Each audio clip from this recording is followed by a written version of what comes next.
Those late goals took the gloss off it, but that is a massive win for Oxford United. And what a start for Gary Rowett. Hello everybody, it's Ian here once again from OUFC Fan View, and it's time to do another review of another Oxford United game. Christmas has come and gone. Hope you had a good one, by the way, but it's time for some Boxing Day football. Oxford were at home. Oxford were at home to Cardiff City. 23rd meets 22nd, with two sides in horrific form meeting each other on Boxing Day. Us as Oxford fans have been talking a lot about this game against Cardiff, saying how crucial it is, talking it up as a must-win game. I'm sure Bluebirds fans were doing the same, but it is Oxford who got that win, who got that elusive victory in Gary Rowett's first game in charge. Couple of late goals though took the gloss off it, but it's still a fine, much needed victory for Oxford United. It finished Oxford United 3, Cardiff City 2. We've been waiting since bonfire night for that victory to come, and it's finally arrived. And we'll go over everything like we usually do in these videos. I'll go over the team news, I'll go over the game highlighting the key incidents, and then I'll give my final thoughts for both sides at the end of the video. Please feel free to jump to any point of the video if you wish. If you only want to see my final ramblings, then absolutely fine. Use the timestamps down below and knock yourself out. But if you do, the very least you can do is hit like on this video, because that does help me out a heck of a lot. And if you do like the content, consider subscribing. So let's have a look at Gary Rowett's first Oxford United team sheet. It sees Oxford go back to kind of more of a 4-2-3-1 as opposed to the 4-1-4-1 we were playing under Des Buckingham. Sam Long comes into the side replacing Peter Kioso. Ruben Rodriguez replaces Owen Dale, so it does mean Tyler Goodrum returns to the wing. There is no Will Goodwin on the bench, so I know that will upset some of you in the chat. But there is some good news. It is a return to action for Louis Sibley and Siriki Dembele, who do return to the bench after a long time out with injury. Mark Harris starts up front against his former club. Today would be a really good day, Sparky, to end that goal drought. Moving on to Cardiff City then, and Omar Riza's Bluebirds started the day level on points with Oxford, but they were above the Yellows on goal difference. Riza makes two changes from the side that lost to Sheffield United. Jesper Dalland and Anwar El Ghazi come out of the side. Ruben Colwell and ex-Oxford's Callum O'Dowda come into the side. I think that's the first time O'Dowda's played against his former club. He left Oxford a long time ago. Cardiff are in bad form, just like Oxford, but it is worth mentioning that they're not having a lot of luck with injuries. They've got a lot of players out. There's talk that it could have been 11 players before the start of this game. Chris Willock did pass fit enough to start up front, though, for Cardiff, but they're still without the likes of Davis, Tanner, Ramsey and Turnbull, who would make a massive difference to this lineup. Strap yourselves in then, Oxford fans, because you knew this was going to be a stressful afternoon. It was a decent start for United. After 15 minutes, you definitely saw a renewed energy and a high tempo from Oxford United, but couldn't fashion any chances, and it was actually Cardiff who did fashion the best chance after 15 minutes. They were able to get some bodies forward, and Willock on the edge of the box. It was a very heavily deflected effort which looped agonisingly towards goal. It looked like Cumming didn't have it covered, but luckily for Oxford it hit the crossbar, and the follow-up that came out wasn't easy for Maite, and his effort was gathered by Jamie Cumming. For Oxford's good start, we did have to weather a familiar pattern that we've seen in a lot of games recently, and that is the opposition seemingly getting on top of us and swarming us a little bit and not allowing us to get out. And Oxford certainly had to weather some pressure from Cardiff City, who were looking more and more assured on the ball, and Oxford were, we've seen it so many times, just struggling to keep the ball, struggling to do anything with the ball, and just giving it back to Cardiff time and time again. But that did settle down, and Oxford did start to get back into the game a little bit more, and then on 40 minutes Oxford took the lead, and it was Mark Harris. That's right, Mark Harris, he's back, baby, and he scored against his former club. It was Will Vauxhall with a lovely ball down the line, which played Placheta into a bit of space. It was a lovely ball by Przemyslaw Placheta across the goal, across the 6-yard line. It was actually even closer than that, which bisected everybody, and Mark Harris was there to tap it in from about 3 yards out. When you've not scored a goal for ages, chances don't come much better than that, and Harris tucked it away, and Oxford were in the lead. And that was pretty much the last action of the first half, and so far so good for life under Gary Rowett as Oxford lead 1-0. It was a game of very few chances. Cardiff looking the better football inside and did look a threat when they attacked down the wings. You had Rinomota and Colwell attacking down the Cardiff right, and you had O'Donker and Willock down the left.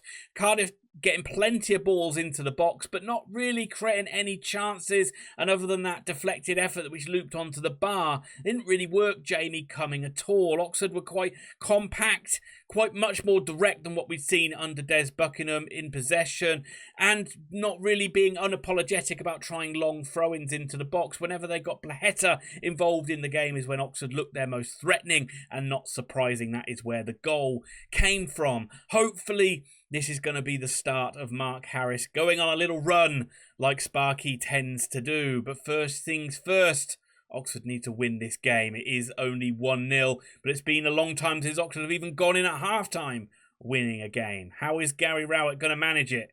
Is he going to sit back and try and hold on to it? Or is he going to gamble for more? We'll find out. I'm so used to Oxford making half-time changes, but it was Cardiff who pulled the trigger first, and their top scorer, Robinson, came on for Willock. Shows what I know, because I actually thought Willock did okay in that first half. But 52 minutes on the clock, and that is where another pivotal moment came in the game, because Oxford doubled their lead.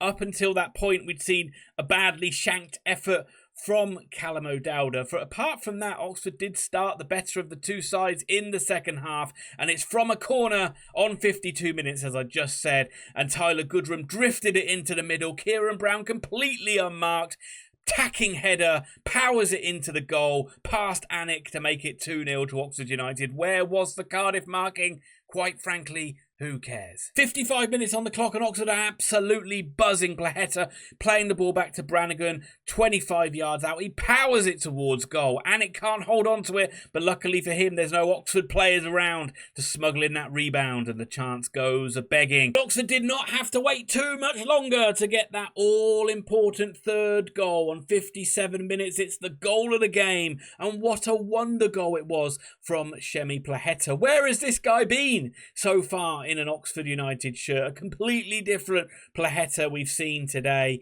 He drifted inside 25 yards out and just belted it right into the top corner. No chance for the Cardiff City goalkeeper. Oxford United, to coin an old Jerome Sale phrase, are in dreamland.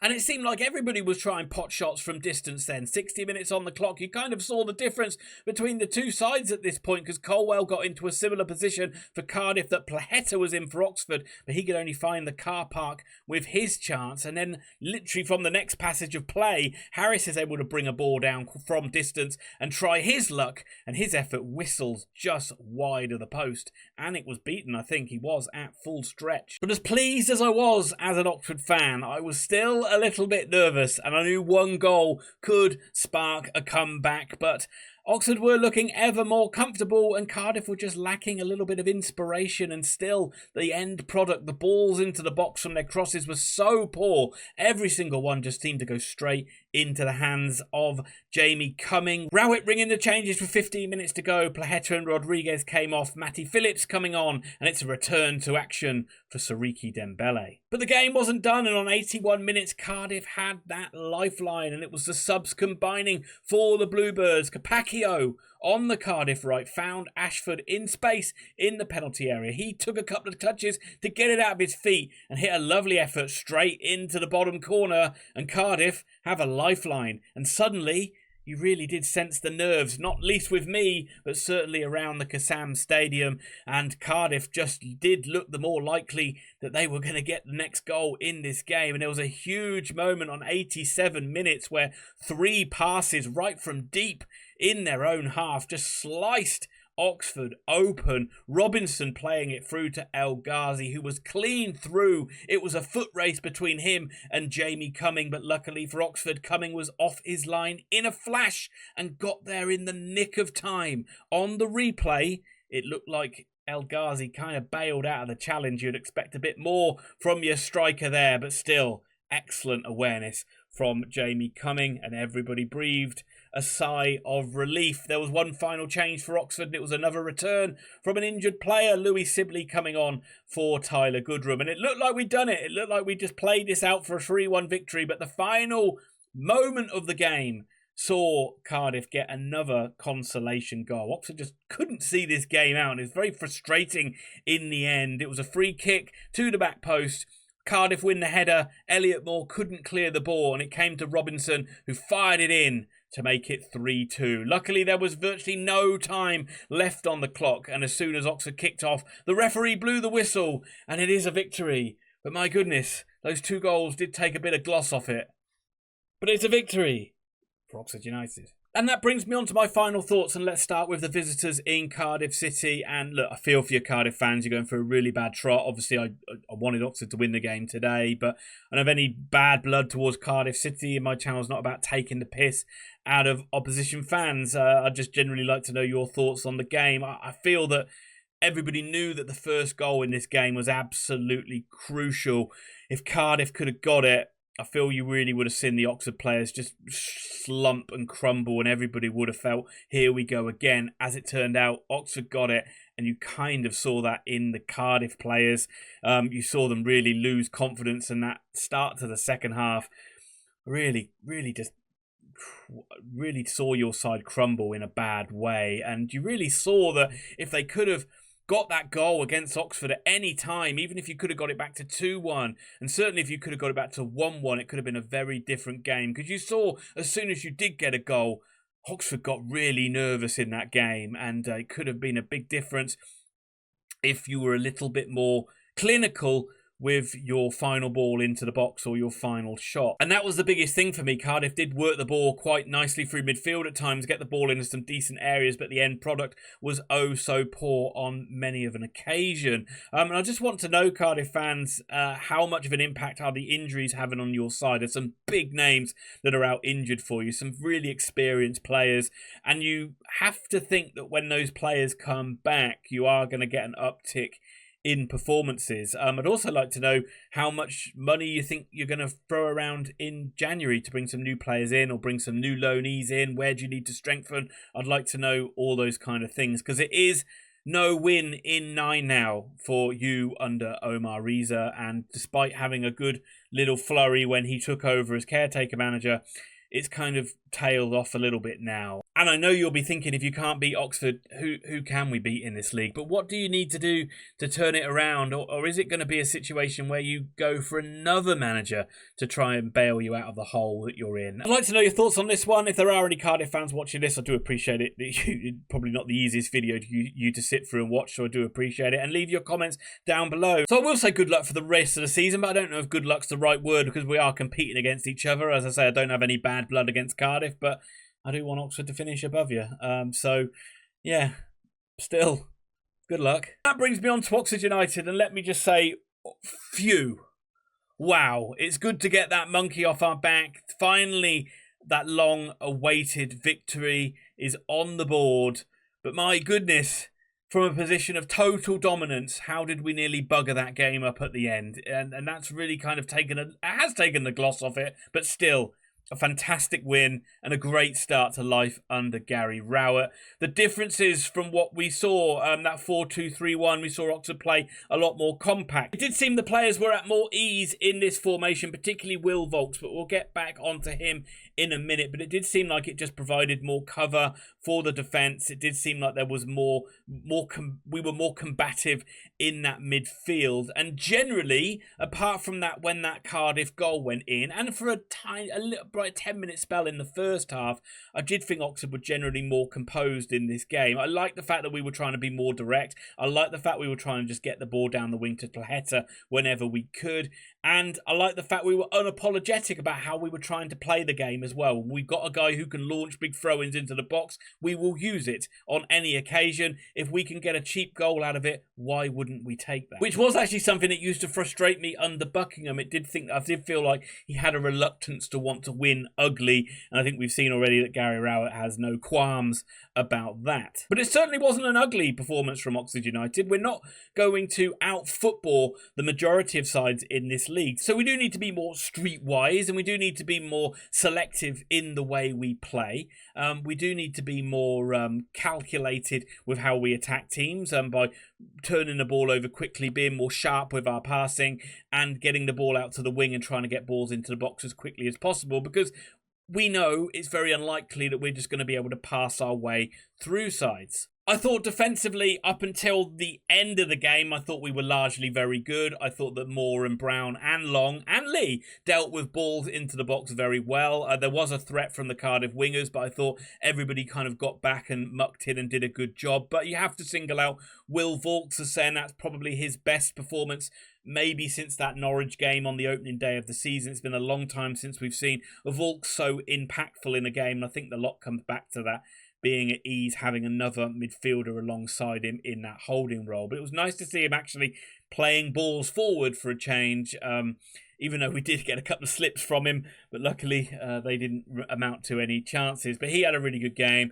Przemyslaw Placheta, my goodness, where has this guy been? Everybody had written this guy off. He didn't look very good in the time he's been at Oxford. I thought he started to show a tiny glimpse of what he might be able to do against Leeds, and we certainly saw what he can do today. He looked like he had the bit between his teeth. He wanted to take people on. He wanted to run at Cardiff. He wanted to put balls into the box. And my goodness, that is what we want to see from our wingers. A lovely ball across for the first goal, and then that third goal was fantastic. What a strike, and hopefully that's the first of many and the start of seeing what Przemyslaw Placheta can really do. And let's talk about Mark Harris. Thankfully, we can talk positively about Mark Harris. He's got a goal.